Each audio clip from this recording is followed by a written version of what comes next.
Chapter 2. Himala ng mga himala, gising ka ng mga oras na to. 9:09 pa lang ng umaga, skipper. Baka nagkakamali ka ng tingin sa relo mo. Pangaasar agad ni Fon sa paparating na binata. Gusto niyang isipin na walang epekto sa kanya ang aura nito, ang artist look na porma at ang magulo na may kahabaang buhok nito. Pero sa kabila ng pagtanggi ng isip niya ay ang pagbilis ng tibok ng puso niya. Kaya pinili na lang niyang pagtakpan ng pagbibiro ang nararamdaman niya para hindi nito mahalata na natataranta siya tuwing nakikita ito. Napansin ni Fon na sa cookies at cakes nakatingin si Skipper. Ni hindi nga siya nito tinapunan ng tingin. Ang cake ang additional menu nila sa araw na yon at nagsisimula na rin silang mag-offer ng pasta dishes at sandwiches. Hindi siya makatulog ng nagdaang gabi kaya naisipan na lamang niyang mag-bake. Napuyat man siya ay para naman iyon sa kumikitang kabuhayan nila. Brewed coffee at isang overnight cake. Kasabay ng pagbanggit nito sa pangalan ng cake ay ang pagkunot ng noo nito. Since overnight niyang ginawa ang cake na yon, ay iyon na rin ang ipinangalan niya. Nagkamali ka na pinasok na shop. Tea house po kami at hindi coffee shop, pakli niya. Kung makautos ang isang to, wala man lang lambing, sabi niya sa isip. Lumagpas sa kanya ang tingin nito. May coffee maker kayo, anong silbi niyan kung hindi kayo magsiserve ng kape? Sinimangutan niya ito. For employees use lang yan. Gusto sana kitang bigyan ng kape kaso hindi ka marunong humingi. Umu-order ako phone, hindi humihingi. Umorder ka ng maayos, hindi nagpapatalong, sabi niya. Isinuklay nito ang mga daliri sa buhok. Pinigilan niya ang sariling mapangiti. Iyon ang ginagawa ni Skipper tuwing naiinis na ito sa kanya dahil sa kakulitan niya. Customer ako, sabi nito. Owner ako, mariing sagot niya. Tinitigan siya nito na tila hindi makapaniwala sa inasal niya. Ha! Kala mo ah. Nakipagtitigan siya rito. Muli ay kumabog ng malakas ang dibdib niya.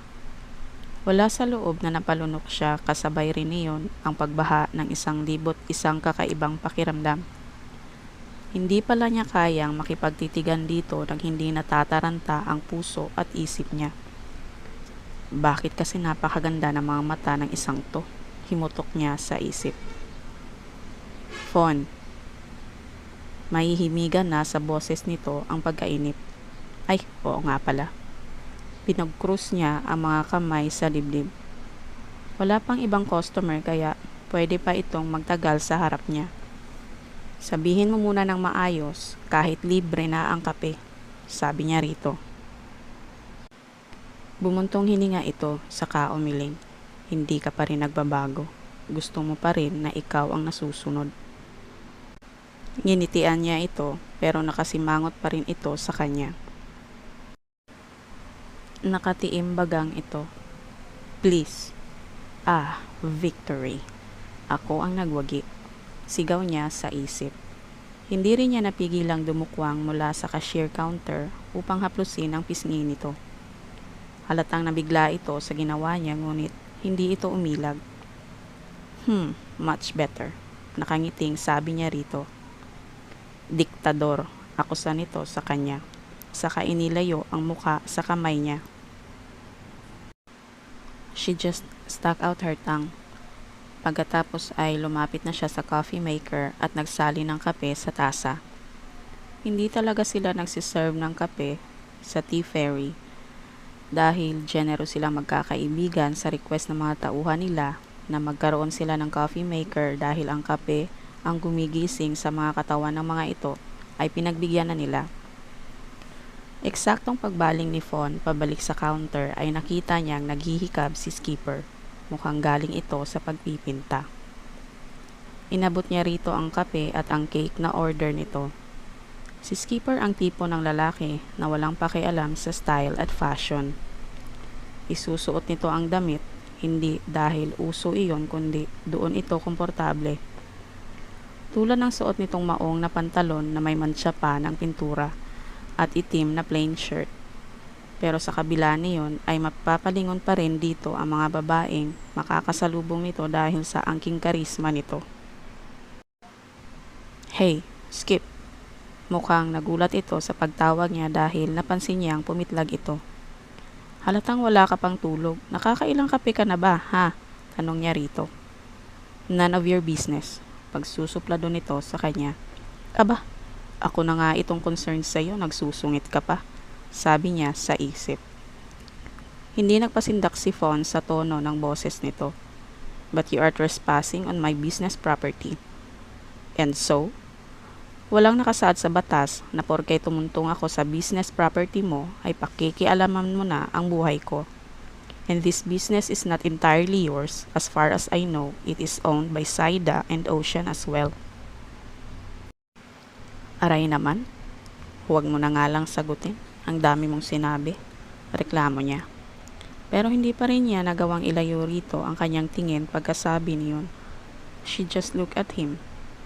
Tumikim ito at umupo sa high stool na malapit sa kanya.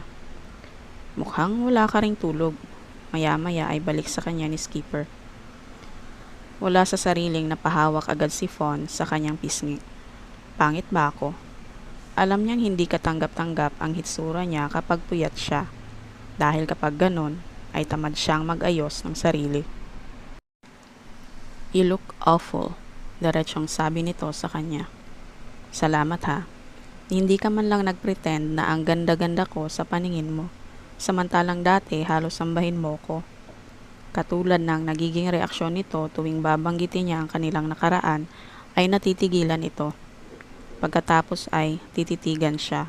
Napakagatlabi siya. Ang daldal mo kasi, Fawn. Huminga ito ng malalim, saka inalis ang tingin sa kanya. Sabi mo nga, dati iyon. Iba na ngayon. Hindi naiwasan ni Fawn ang masaktan sa sinabi nito. Alam niyang nasaktan niya ito noon pero tuwing tinitingnan siya nito na para bang baliwala lang ay hindi talaga niya maiwasang masaktan. So, hindi na ako kagandahan ngayon, ganon. Aray lang talaga ha. Diyan ka na nga. Fawn, tawag nito sa kanya. Napatigil siya sa akmang paglayo at tiningnan ito. Wala akong sinabing pangit ka. Ang sabi ko lang, you look awful. Wala sa mga salita ko ang nagsasabing pangit ka. Hindi dahil sa malalim na ang mga mata mo dahil sa puyat at mukha kang disoriented kahit anong pilit mong buhayin ang sarili mo sa pagngiti. Hindi ibig sabihin ay pangit ka. Napasinghap siya. Tama ang mga sinabi nito at hindi niya alam kung ngiwi o ngiti ang isinagot niya rito. Tumikim na lang siya para burahin ang awkwardness sa pagitan nila. Bumalik siya sa counter. Bakit ka puyat? Tanong nito sa kanya. Wala sa loob na naisuklay niya ang mga daliri sa kanyang buhok. May sakit kasi si Ri. Natigilan siya. Tumuwid siya ng tayo. May binabantayan akong may sakit. Tumangu-tango ito. Laking pasalamat niya na hindi na ito nagtanong pa. Ikaw, bakit maaga ka? Tanong niya rito. May meeting ako with Saida and Nathan. Ako ang gagawa ng invitation nila. Sagot sa kanya ni Skipper. Kinambahan agad siya sa sinabi nito. What are you thinking, Saida? Ang alam ko nagawa na. Hindi ba? Hindi nagustuhan ni Nathan kaya gusto niyang ipaulit. Hindi raw akma sa beach wedding theme nila. Kaswal na sagot nito. Bago pa siya makapagsalita ay nakita niya ang paparating na magkasintahang si Saida at Nathan. Nginitian agad siya ni Saida samantalang tinanguan siya ni Nathan. Tiningnan niya ng seryoso ang kaibigan. Tila naintindihan agad nito ang nais niyang iparating. Bumulong ito kay Nathan saka siya nilapitan. Morning, Fawn, bati nito sa kanya. Saida looked guilty. Sumunod ka sa akin, mag-usap tayo. Tumayo siya at walang paalam na tumalikod. Skip, pwede bang watercolor yung feel ng invites? Hiling sa kanya ni Saida. Nang makita niya ang invitation ng dalawa para sa kasal ng mga ito ay malabo ngang magustuhan iyon ni Nathan. Mukha ngang ipinagawa lang iyon sa rekto. Sa pagkakaalam din niya ay pinag-awayan pa ng magkasintahan ang bagay na yon. Tumango siya. Oo naman, by next week pwede ko nang ipakita sa inyo ang sample. Gagawa ako ng 3 design para makapamili kayo. Bumuntong hininga si Nathan. Salamat skipper, hulog ka ng langit. He grinned at his friend. Ngayon naging sugo na ako ni Lord. Walang anuman. Masaya ako na makita na bibitayin ka. Bibitayin ang term niya sa gagawing pagpapakasal ni Nathan kay Saida. Pero biruan lang nila iyon ng kaibigan. Sino mag-aakalang ang isang playboy na gaya nito ay titino dahil sa pag-ibig? Sa Happy Boys, sina Nathan at Aidan ang nagpapaligsahan noon sa paramihan ng nobya, pero nang ma-inlove ang mga ito ay bigay todo naman. Ha, kapag ikaw ang na-inlove, ewan ko lang, ani Nathan. Umiling siya. Been there, done that, no good. Simpleng komento niya. Pero hanggang ng mga sandaling iyon ay hindi pa rin maalis sa partikular na pangalan ang atensyon niya. At kanina pa iyon nagdudulot sa kanya ng kakaibang pakiramdam. Ang malala pa ay nakakadagdag sa kaba niya ang palagiang pagsulyap sa kanya ni Fawn. Saka alanganing ngingiti tuwing nahuhuli niyang nakatingin ito sa kanya. Love will always do good, man. Saka, teka nga, napapansin kong kanina ka patitig na titig dyan. May problema ba? Tanong nito na ang tinutukoy ay ang hawak niyang unang invitation ng mga ito. Napansin din pala ni Nathan ang pagkabalisa niya. Tiningnan niya si Saida. He could really tell that there was something in the way Saida looked that bothered him. Huminga siya ng malalim. Itinuro niya sa mga ito gamit ang hawak na lapis ang isang partikular na pangalan na kanina pa niya tinitingnan. Sino itong River Machiko Kasilag? Tanong niya sa mga ito. Tumingin si Nathan kay Saida. Anak ng kaibigan ko. Hindi pa sure ang isang yan pero nagbabaka sakali lang ako. Ang bibong bata kasi niyan. Saka inaanak ko, sagot ni Saida. Tumangutang lamang siya. Sa kabila kasi ng sinabi nito ay hindi pa rin niyon naalis ang kaba sa dibdib niya. Napabuntong hininga siya. Sige, mauna na ako sa inyong dalawa. Tatawagan ko na lang si Nathan kapag okay na yung sample. Madali na yung i-mass produce kapag okay na. Pagkatapos tumango ng mga ito ay nagmamadali na siyang sumakay sa kanyang kotse. River Machiko Kasilag. Malakas niyang basa sa pangalan na nakasulat sa entourage nang makasakay na siya sa kanyang kotse. Hindi na siya nakatiis. Kinuha niya ang telepono at mabilis na i-denial ang numero ni Haynes. Ito ang pinaka-expert pagdating sa pagre-research sa Happy Boys. And by research, they meant investigation. Hindi nila alam kung paano nagagawa ni Haynes ang mga bagay na nagagawa ng isang investigador, pero humahanga silang lahat sa pagiging mapamaraan nito. Skipper? Alanganing sagot sa kanya ni Haynes nang sagutin nito ang tawag niya. Kaninong number ba ang nakaregister dyan sa phone mo? Balik tanong niya rito. Tinawanan lang siya ni Haynes.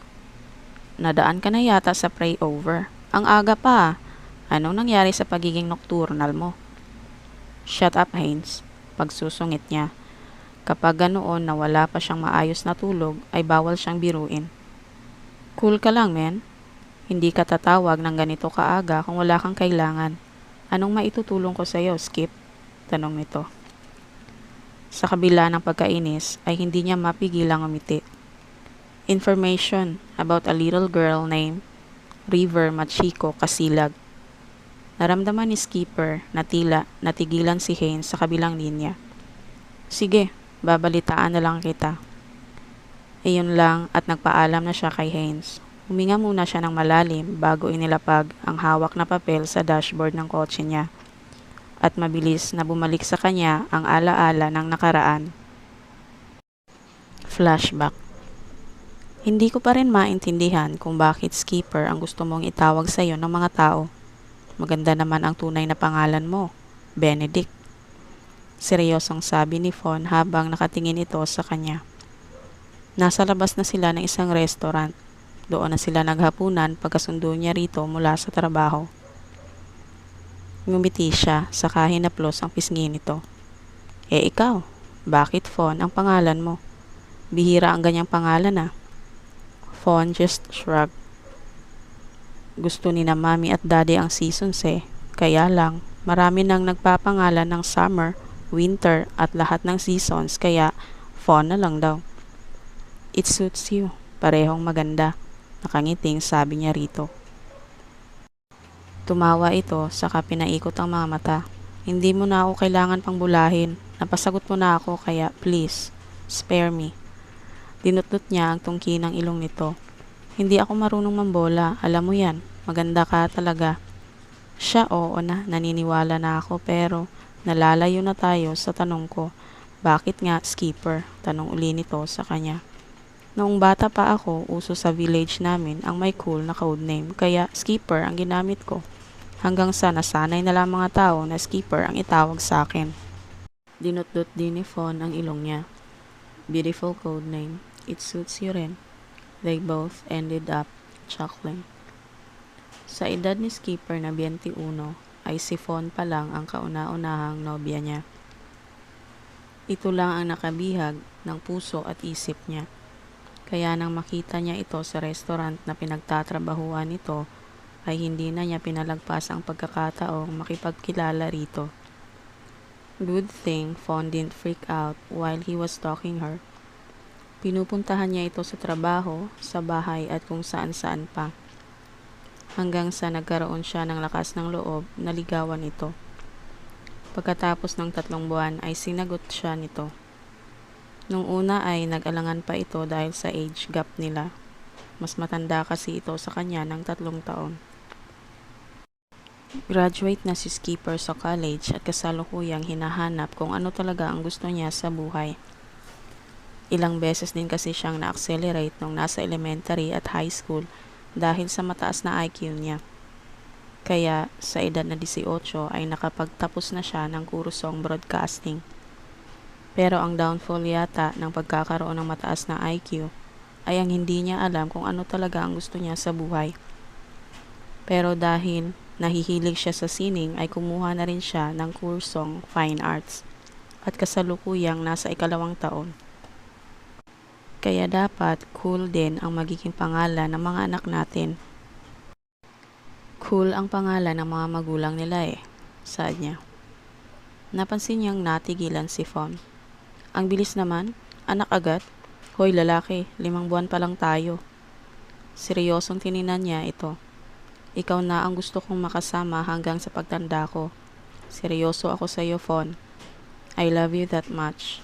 Buong pusong sabi niya rito. Sinalubong nito ang titig niya. Mahal din kita, Skipper. Alam mo yan. Kinabig niya ito palapit sa katawan niya upang gawaran ito ng halik sa noo. He loved this woman more than ever.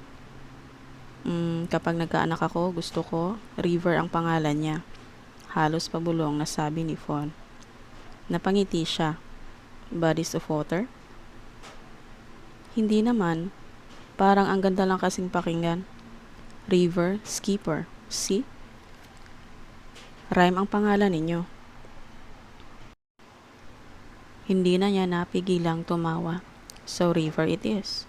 Iyon ang pangalan ng panganay natin.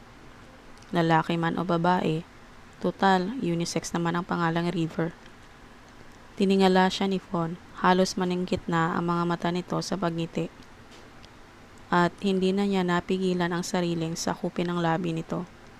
He didn't mind that they were in public place. I love you, bulong niya rito. River, River. Pag-ulit ni Skipper sabay sulyap sa papel. Bihira talaga ang pangalang iyon. At lalong bihira kung ang karugtong ng pangalang iyon ay ang apelyido mismo ni Fawn. End of chapter. Kung trip mong makinig sa mga istoryang babasahin ko, please click the subscribe button para makapag-subscribe ka sa channel ko. Thank you.